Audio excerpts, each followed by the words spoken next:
नमस्कार दोस्तों, ट्रिकी गुरु अमित गुप्ता के YouTube चैनल में आज आपका फिर से स्वागत है। दोस्तों,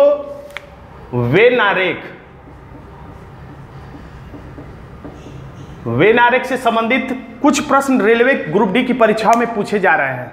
तो अगर आप किसी मॉडल पेपर से रेलवे ग्रुप डी की तैयारी करना चाह रहे हैं तो उससे बेहतर होगा कि 2018 में या उससे पहले ग्रुप डी की जो परीक्षाएं हुई हैं उन पेपरों को लेकर यदि सॉल्व किया जाए तो ज़्यादा बेहतर होगा, क्योंकि इससे फायदा ये होगा कि आप परीक्षा के हूबहू पैटर्न से आप रूबरू हो पाएंगे और अगर कुछ प्रश्न रिपीट करते हैं तो इसका भी लाभ आपको सीधे सीधे मिल पाएगा। तो मैंने आज के वीडियो में वेनारेक से ग्रुप डी में जो 2018 में परीक्षा में प्रश्न पूछे गए थे उनमें से कुछ प्रश्नों को आज के इस वीडियो में मैंने सम्मिलित किया है और कुछ प्रश्नों को मैं आगे आने वाली वीडियो में भाग 2 भाग 3 के रूप में सम्मिलित करूंगा। देखते हैं, इसमें पहला प्रश्न है जो कि रेलवे ग्रुप डी के 2 नवंबर 2018 के सेकेंड मीटिंग में पूछा गया था कि गायकी, नृत्य और कला, इसके लिए सबसे उपयुक्त चित्र कौन सा होगा। तो आप परीक्षा में ये ऊपर जो लिखा है इसको ज्यादा विस्तार से न पढ़ें, बस आप डायरेक्ट इस पे आ जाए कि इसका संबंध हमें निकालना है। तो गायकी भी एक कला है और नृत्य भी एक कला है। नाचना एक अलग विधा है और गाना एक अलग विधा है, लेकिन दोनों को ही कहा जाता है कला। तो इसके लिए हमारा सबसे अच्छा उपयुक्त विकल्प होगा 2। इसमें एक हो जाएगा गायकी, एक हो जाएगा नृत्य और ये हो जाएगा सी कला। तो इसमें आंसर हमारा हो जाएगा 2।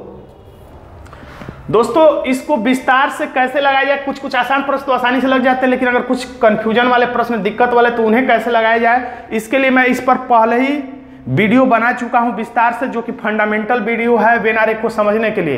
ये वीडियो अब मैं जो बना रहा हूं वो केवल ग्रुप डी की परीक्षा को ध्यान में रखते हुए विगत परीक्षाओं में पूछे गए प्रश्नों को सॉल्व करा रहा हूं, ताकि आपको परीक्षा के पैटर्न से आपको जानकारी मिल जाए कि कैसे प्रश्न पूछे जाते हैं। तो इसका आंसर आप देख लीजिएगा, यहाँ पे लिखा हुआ भी। अगला प्रश्न देखते हैं, पानी पर्वत बांध। अब थोड़ा सा कंफ्यूजन वाला प्रश्न आ गया।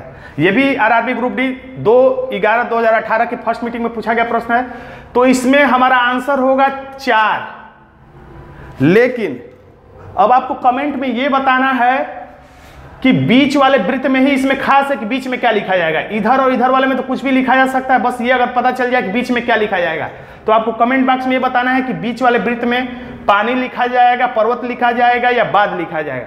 वैसे तो परीक्षा में ये पूछा नहीं जाता है कि किस वृत्त में क्या लिखा जाएगा, लेकिन फिर भी आपको जानकारी होनी चाहिए सही प्रश्न के उत्तर तक पहुंचने के लिए। अगले ग्रुप डी के प्रश्न में पूछा है, तो ये सब चीजों को आप परीक्षा में मत पढ़िएगा, इससे आपका समय न लगेगा। आप बस डायरेक्ट इसको देखते हुए समझिएगा कि कौन सा प्रश्न है। पेन, स्टेशनरी और पेंसिल, इसके लिए सबसे अच्छा चित्र क्या होगा। तो आप प्रश्न का उत्तर तभी दे पाएंगे जब इन सभी शब्दों के बारे में आपको जानकारी पहले से ही होगी, या कह सकते हैं कि जनरल नॉलेज के बारे में जितनी जानकारी होगी वेनारेक को लगाना उतना ही आपके लिए आसान होगा। तो पेन क्या होता है, पेंसिल क्या होता है आप जानते हैं, और ये दोनों ही वस्तुएं मिलती हैं स्टेशनरी की दुकानें पर, या ये दोनों ही वस्तुएं स्टेशनरी के अंतर्गत आती हैं। तो इसके लिए हमारा विकल्प हो जाएगा बी। लेकिन बी को किस हिसाब से सही किया गया, तो विकल्प 4 में। तो हम डी को इसमें 4 को आंसर कहिए, या बी हमारा ये वाला चित्र सही होगा ये कह सकते हैं।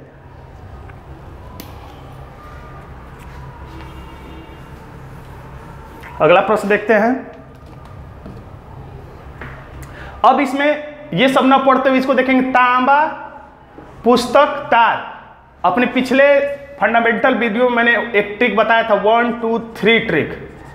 कठिन प्रश्नों को इस ट्रिक से आसानी से सॉल्व किया जा सकता है, या जो प्रश्न समझ में नहीं आ रहा उसको इस ट्रिक से सॉल्व किया जा सकता है। आप वो मेरा पुराना वीडियो देख सकते हैं।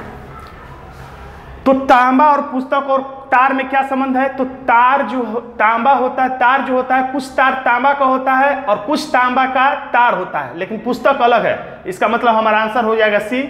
इसमें से कोई एक तांबा है और एक तार है, और एक इसमें से पुस्तक है जो कि न तो तार हो सकता है न ही तांबा हो सकता है। अब अपवाद को इसमें हम नहीं सोचेंगे। कुछ लोग ये सोच सकते हैं कि तांबे की तो पुस्तक हो सकती है, लेकिन हो सकती है, लेकिन 1% जो अपवाद है उसकी हम वेनारेक में बात नहीं करते हैं, नहीं तो आपका आंसर हमेशा गलत होगा। अगला प्रश्न देखिए, सूर्य, बृहस्पति और सौरमंडल।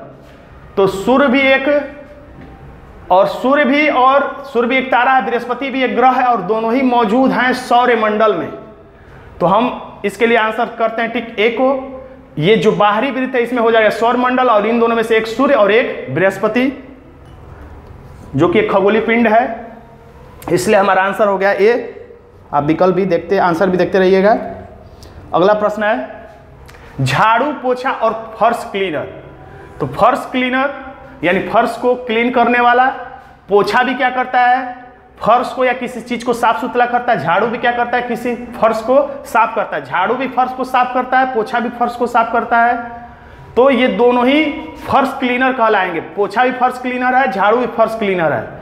या कह सकते हैं फर्श क्लीनर हेडिंग के अंतर्गत पोछा भी लिख सकते हैं कामा करके और झाड़ू भी लिख सकते हैं। और ये जो भी कुछ फर्श क्लीनर हेडिंग के अंतर्गत हम कामा कर करके लिख सकते हैं, उसके लिए ऐसे प्रश्नों में इसको मैंने अपने फंडामेंटल वीडियो में नाम दिया था हेडिंग विधि। तो ये हेडिंग है और इस हेडिंग में हम ये झाड़ू, पोछा ये सब लिख सकते हैं, इसलिए इसके लिए ऐसे प्रश्न में हमारा ऐसा वाला चित्र सही बैठेगा। जो बाहर वाला इसमें है फर्श क्लीनर है, तो ये हो गया झाड़ू, सभी झाड़ू को फर्श क्लीनर करेंगे, सभी पोछा को फर्श क्लीनर करेंगे। और फर्श क्लीनर का कुछ हिस्सा झाड़ू होता है, फर्श क्लीनर का कुछ हिस्सा झाड़ू होता है। और ये सब चीजें जो बची हैं और भी कुछ चीजों से जो फर्श क्लीन किया जाता है उसके लिए छोड़ा गया है। आंसर देख लीजिएगा। अगला प्रश्न देखिएगा,